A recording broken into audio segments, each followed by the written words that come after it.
You surround me with a song of deliverance from my enemies, till all my fears have gone.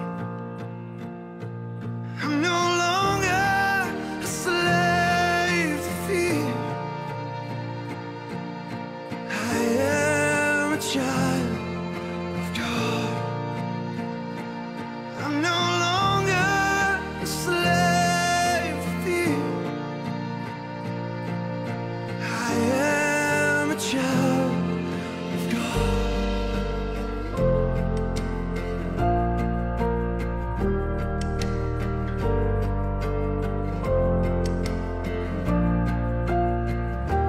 From my mother's womb, you have chosen me. Love has called my name. I've been born again to a family.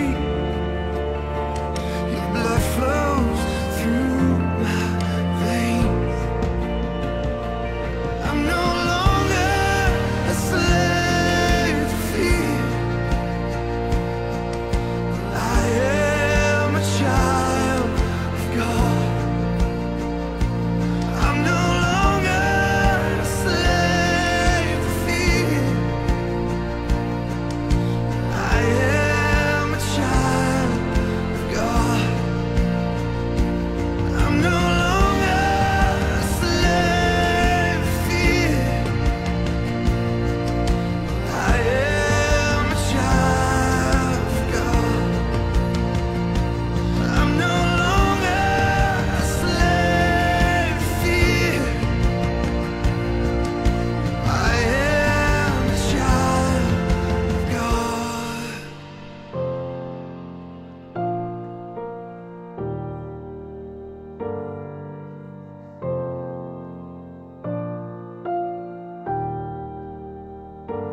I am surrounded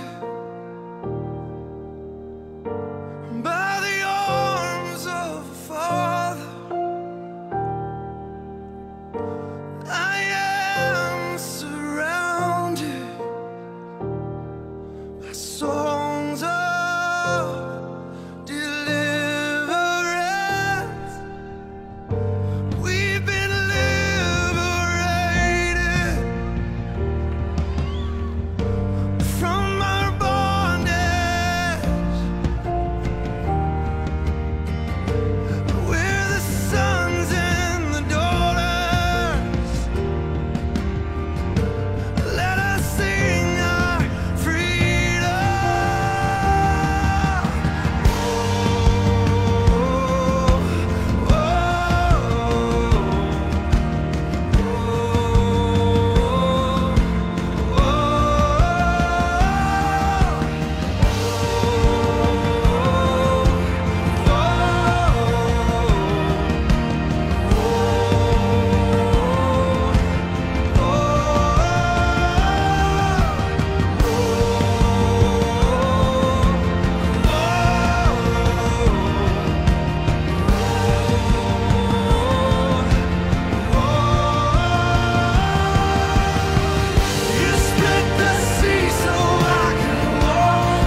Good morning, good morning. Magandang umaga po sa ating lahat.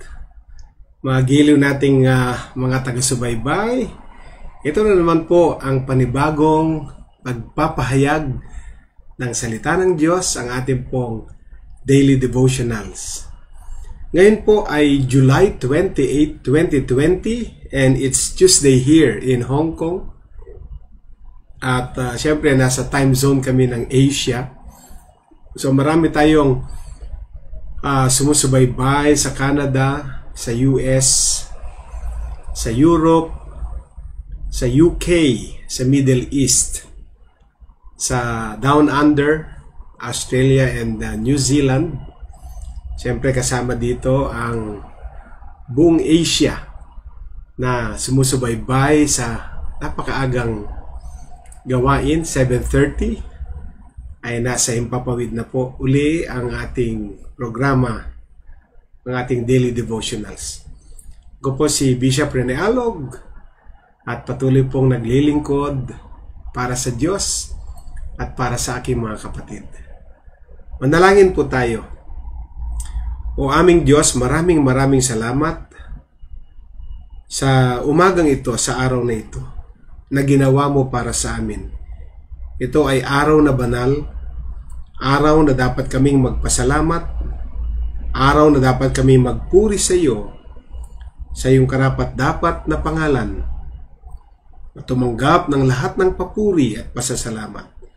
Dalangin namin ang aming pong tatanggapin ngayon ay mga salita mong makakatulong sa amin, panglalo namin makita ang napakalawak mong plano sa aming mga buhay. And so we pray this wonderful day, may your blessings, O God, overtake us today. Not only us, but even the family that we represent, our loved ones, O God. And we thank you because you are going to bless the works of our hands, that you are going to protect and cover us with your precious blood. In Christ's name we pray. Amen and amen. Okay, so ang ating pong pag-uusapan ngayon ay ang topic na ang title ay Humble Yourself. Humble Yourself. At nawa itong topic na ito, pagkatapos natin mapag-aralan, ay matutunan nating talagang magpakumbaba sa harapan ng Diyos. Yan po ang kanyang utos. At ngayon po, ang ating pong key passage for today's devotional ay matatagpuan sa Psalm 24 verse 1 to 10. And I will be reading from the New International Version. Ito po ang sabi ng verse 1, Psalm of David, "The earth is the Lord's and everything in it, the world and all who live in it." Verse 2, "For he founded it on the seas and established it on the waters. Who may ascend the mountains of the Lord, and who may stand in his holy place? The one who has clean hands and a pure heart, who does not trust in an idol or swear by a false god. They will receive blessing from the Lord and vindication from God their Savior." Verse 6, "Such is the generation of those who seek Him, who seek your face, God of Jacob." Let's go to verse 7 now. "Lift up your heads, you gates, be lifted up, you ancient doors, that the King of glory may come in." Who is this King of glory? The Lord is strong and mighty, the Lord mighty in battle. Verse 9, "Lift up your heads, you gates, lift them up, you ancient doors, that the King of glory may come in." And in verse 10, who is he? This is this King of glory, the Lord Almighty. He is the King of glory. So blessed be the reading of the word. Ang binasa po natin ay nakasulat sa Psalm 24 verses 1 to 10. Buong chapter po niyan. At sa lahat ng bagong pasok lamang po sa ating program, ang aking pong topic ngayong devotional ay humble yourself. Alam ho natin lahat na itong mundong ito at lahat ng narito ay sa Diyos. Wala tayong pag-aari. Okay? Very clear po yan sa verse 1. The earth is the Lord's and everything in it, the world and all who live in it. Wala pong natira. Kanya lahat. Pag-aari niya lahat. Okay? Bakit po? For He founded it on the seas and established it on the waters. So kita nyo na ginawa niya lahat, na-establish lahat ng Diyos, ang langit, ang lupa, ang dagat, ang bukid, ang kagubatan, lahat ng hayop ay Kanya lahat, maging tayo sapagkat Siya ang nag-create sa atin. Then sa verse 3, napansin ko lamang, sabi niya, who may ascend the mountain of the Lord? Sino ang makakaakyat sa bundok ng Diyos? At sino ang makakatayo sa Kanyang banal na lugar? Ang verse 4, sinagot po yung tanong na yan, the one who has clean hands and pure heart. Siya na may malinis na kamay at dalisay na puso. Who does not trust in an idol or swear by a false god. They will receive the blessing from the Lord and vindication from God their Savior. Wow! What a wonderful promise, mga minamahal. Such is the generation of those who seek Him, who seek your face, God of Jacob. Lift up your heads, you gates. Be lifted up, you ancient doors, that the King of glory may come in. Who is this King of glory? The Lord is strong and mighty, the Lord mighty in battle. Lift up your heads, you gates. Lift them up, you ancient doors, that the King of glory may come in. Who is He, this King of glory? The Lord Almighty. He is the King of glory. So lahat po ng tanong diyan sa binasa natin, mga minamahal, humility is the answer. Ang pagpapakumbaba ay siyang sagot sa lahat ng sitwasyon natin. Kumbaga, gusto nating i-bless ng Panginoon, gusto nating itaas tayo ng Diyos, kailangan magpakumbaba po tayo. Yan po ay utos. Okay? Sabi nga po ng Psalm 34 verse 18, and I want to quote, sabi niya, the Lord is nigh unto them that are of broken heart, and saveth such as be of a contrite spirit. Psalm 34:18.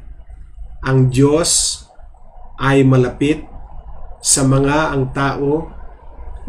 taong may pusong mapagpakumbaba, at inililigtas niya ang mga taong katulad nito na may pusong nagpapakumbaba. So while building up the topic now, nais kong magbasa pa ng isang verse o dalawang verses, I should say. Sa 1 Peter chapter 5 verses 5 to 6, yea, all of you be subject one to another, and be clothed with humility, for God resisteth the proud, and giveth grace to the humble. Humble yourselves therefore under the mighty hand of God, that He may exalt you in due time. 1 Peter chapter 5 verses 5 to 6. Paano po ang unang sukat ng pagpapakumbaba? Sabi niya, when we submit, when we make ourselves para bang subject one to another. Kapag tayo ay nagdamit na ng humility, pag ang ating ibinihis na ay bihis ng humility, hindi po literal itong bihis, kundi magdadamit na tayo ng pagpapakumbaba. sapagkat ang ayaw ng Diyos, mga minamahal, sa binasa natin, for God resisteth the proud and giveth grace to the humble. So pumili tayo. Which side po tayo dapat kabilang? Tayo ba ay kabilang dun sa we are proud and God will resist us? Or tayo ay humble that God will give us the grace? Siya mismo ang pumili ng sagot. Sabi niya, humble yourselves therefore under the mighty hand of God, that He may exalt you in due time.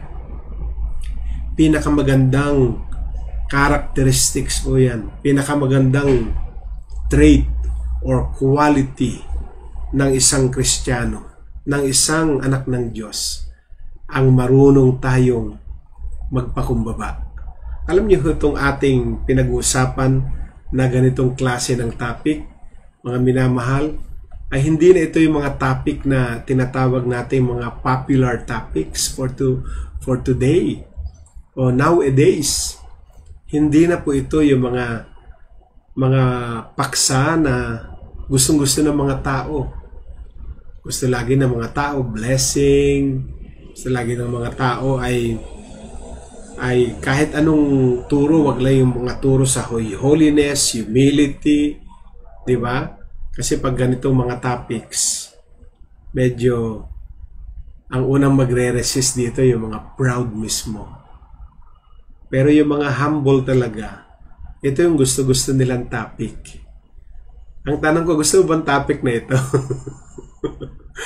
Parang hinuhuli naman natin agad, ano? Gusto ba yung topic na ganito? Very clear po eh. All of you. Kasama ako dun, ha? Kasama kayo dun, ha? All of you, be subject one to another.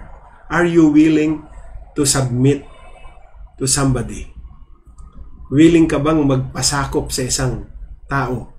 Kahit mas marunong ka pa, kahit mas edukado ka pa, kahit mas may pera ka pa, walang kinalaman ang social status natin, ang educational attainment natin sa larangan po ng submission. At sabi niya, be clothed with humility. Di ba sa Philippians chapter 2, hinubad niya ang kanyang pagka-Diyos at siya ay nagkatawang tao, bumaba sa lupa, ginampanan ang tungkulin ng isang alipin, namatay sa krus. Nang kamatayan sa krus ay kamatayan lamang ng mga kriminal. Nangyari lahat sa Panginoon. Hinubad niya ang kanyang pagka-Diyos. Tayo naman, pinapadamit tayo ng pagpapakumbaba. Kasi ang ayaw ng Diyos, ang ayaw na ayaw ng Diyos, alam niyo ba mga kaibigan, kung anong ayaw na ayaw ng Diyos? Na nire-resist niya yung mga proud, yung mapagmataas, yung mga palalo. Okay, and giveth grace to the humble. Ngunit ang mga nagpapakumbaba, yan ay binibigyan niya ng grasya. Yan ang binubuhusan niya ng mayamang grasya. Kaya ang exhortation sa atin sa verse 6, humble yourselves therefore, under the mighty hand of God, that He may exalt you in due time. Meron talagang, alam niyo ba yung due time na word, yan yung kairos. Meron talagang kairos time. Hindi makakalimutan ng Diyos ang lahat ng pagpapakumbabang ginagawa natin. Merong due time, merong kairos moment, merong perfect time na lahat ng investment natin sa humility ay magiging kapital ng Diyos para pagdating ng takdang panahon, itataas niya po tayo. Amen? Praise God. What is so often prayed before God is, alam niyo po yung lagi ipinapanalangin sa Diyos, yung Lord, make me humble. Hindi po yun ang dapat panalangin. Actually, ang sinasabi ng Diyos, I will not make you humble, but humble yourself. Dahil ang malimit nating laman ng panalangin, Lord, humble me. Lord, make me humble.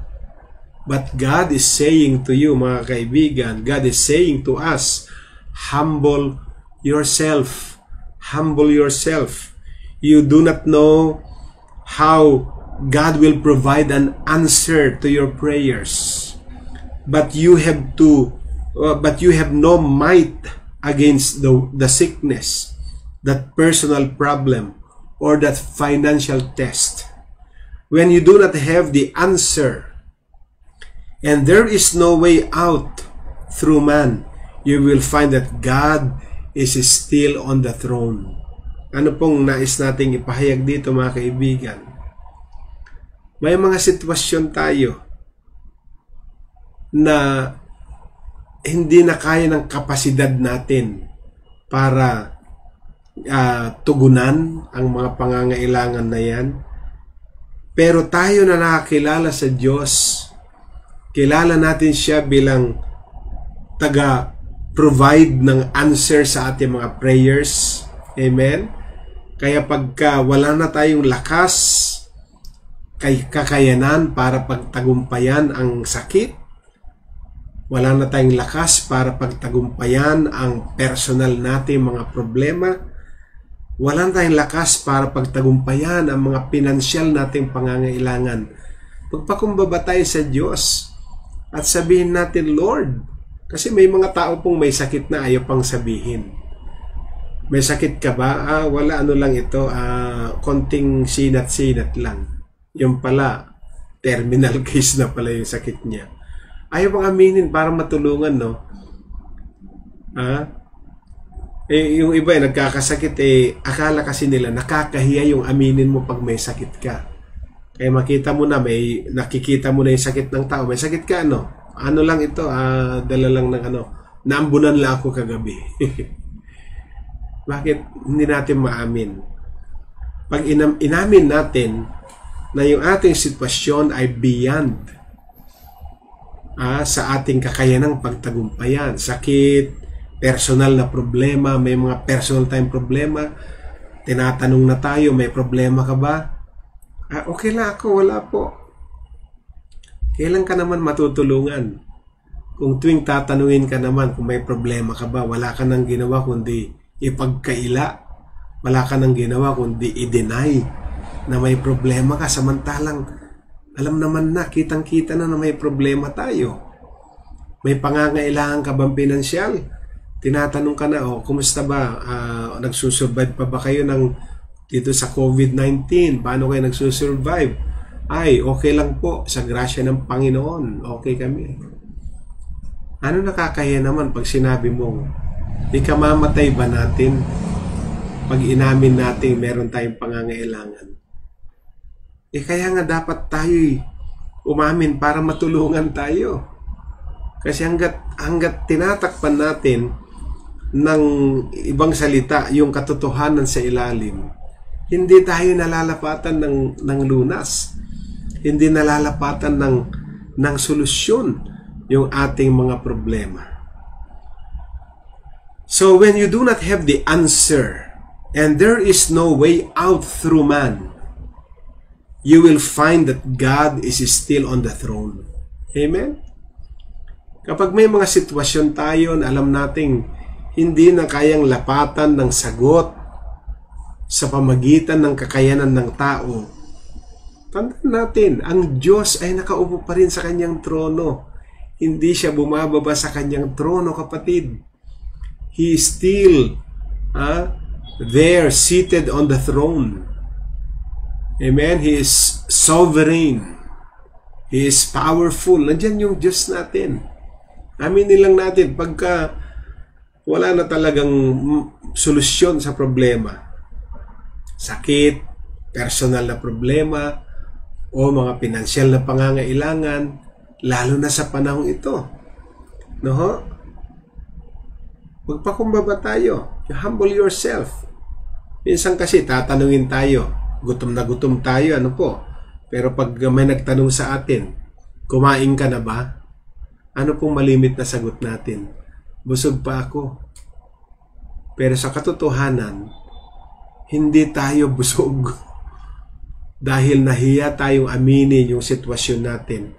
Na para bang pag nakikain tayo, ang laking kasalanan, ang laking kahihiyan. Hindi po. Di ba? I-humble natin yung ating mga sarili. Minsan nga, walang-wala na. Pag kinausap mo yan, o ano, meron ka pa? Meron pa po. Okay pa ako.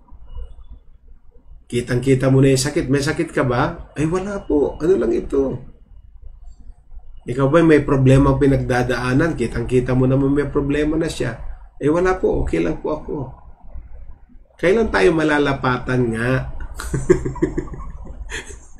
Kailan natin malalapatan ng solusyon yung problema, yung pangangailangan. Kung hanggang ngayon, deny tayo ng deny. Kasi nga, akala natin ang pag-amin na tayo'y may sakit, pag-amin na tayo ay may problema sa pamilya, pag-amin na tayo ay may pinansyal na kakulangan, para bang nakakahiyang sabihin.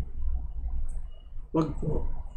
Ang Diyos po naghihintay na pag ang tao ay naubusan na ng paraan para solusyonan ang kanyang problema. Isang tawag mo lang. Isang tawag lang sa Diyos, naghihintay siya. He is waiting for you to humble yourself, to learn not to your own understand, to lean not on your own understanding, I should say. Okay? Ang nais ng Diyos, dahil naghihintay lang siya na magpakumbaba tayo, tinuturuan tayong wag tayong umasa, wag tayong sumandal sa ating mga sariling katalinuhan at karunungan. Isuko natin ang lahat sa Kanya. Let us surrender everything to the Lord. Amen? Isuko natin ang lahat sa Diyos dahil naghihintay siyang aminin lang natin na meron tayong sitwasyon na siya lamang ang pwedeng lumutas. Siya lamang ang pwedeng mamagitan. Amen? Praise God. So, that's when you will find Him right by your side. Doon mo na siya. Pagka umamin na tayo sa Diyos, pagka umamin na tayo sa ating mga pangangailangan at mga sitwasyon, yung totoong istorya natin, doon mo na mararanasan na kasama mo ng Diyos. Yun ang gusto niya. Diba? Kung ang magulang nga hindi po pwedeng hindi malaman ng magulang ang problema natin. Diba?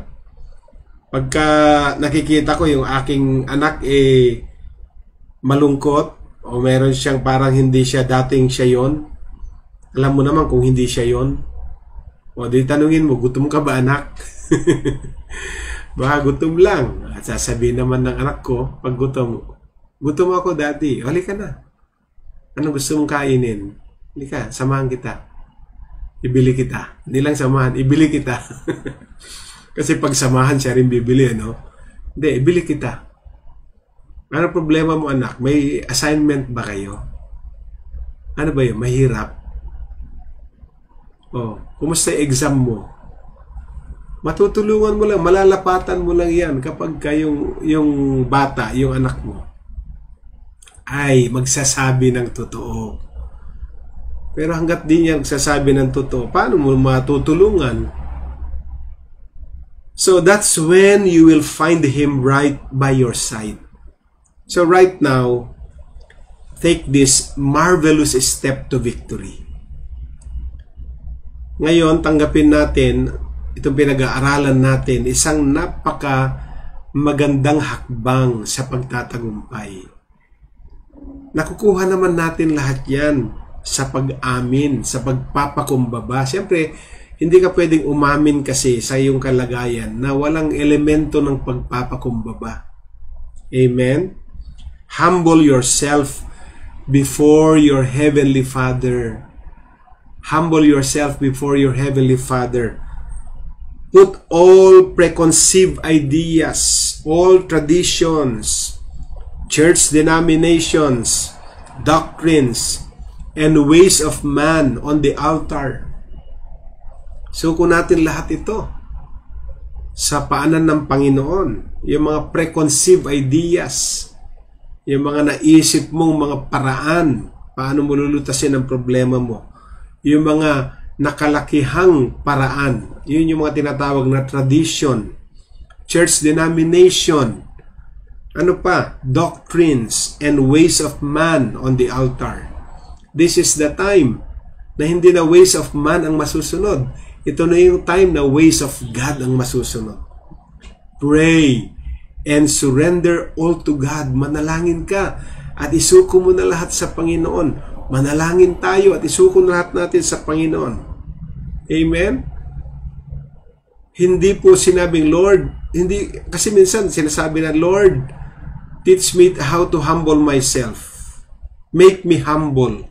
Hindi, sabi ni Lord, humble yourself. Tayo ang gagawa niyan. Tayo ang gagawa ng pagpapakumbaba.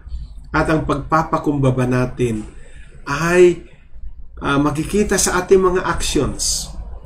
So I hope na mula ngayon, kung anong totoo sa puso natin, kung ano ang totoo sa sitwasyon natin, sasabihin natin sa Diyos ng malinaw na malinaw. Amen? So, make today's declaration in power and authority. Then you are ready to move on to the next step. Ano po ang ating declaration? Ito po. Sabihin natin lahat. I surrender all. I have no power in myself to carry this burden, to fight this battle, to bear this pain. I am not able in myself. Amen. One more time mga kapatid, no? Isa pa po nating basahin ang ating declaration. Ano pong ating declaration? I surrender all. I have no power in myself. I carry this burden, to carry this burden, to fight this battle, to bear this pain. I am not able in myself. Amen and amen. Purihin ang Diyos.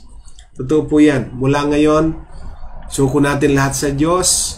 Wala tayong kapangyarihan, kakayanan, na pagtagumpayan ang ating mga kabigatan, mga pinagdadaanan sa buhay. Wala tayong kakayanang magtagumpay sa ating mga akikibaka. Wala tayong kakayanang dalhin ang bigat ng ating mga pasanin. Pero pag inamin natin sa Lord, I am not able in myself. Then the Lord, nakikita niya yung humility sa puso natin at tutulungan niya tayo. Amen and amen. Yan po ang ating topic, humble yourself. Okay, so ngayon po ay araw ng Martes. Maraming salamat sa inyong pagsubaybay sa ating pong devotional. Kita-kits tayo mamaya sa ating Hope Hour. And Tuesday po ngayon walang evening activity, pero meron po akong training sa lahat ng D-Group Facilitators ng Jesus the Living Gospel Hong Kong family. Ito po si Bishop Rene Alog, naglilingkod sa Diyos at sa aking mga kapatid. Shalom!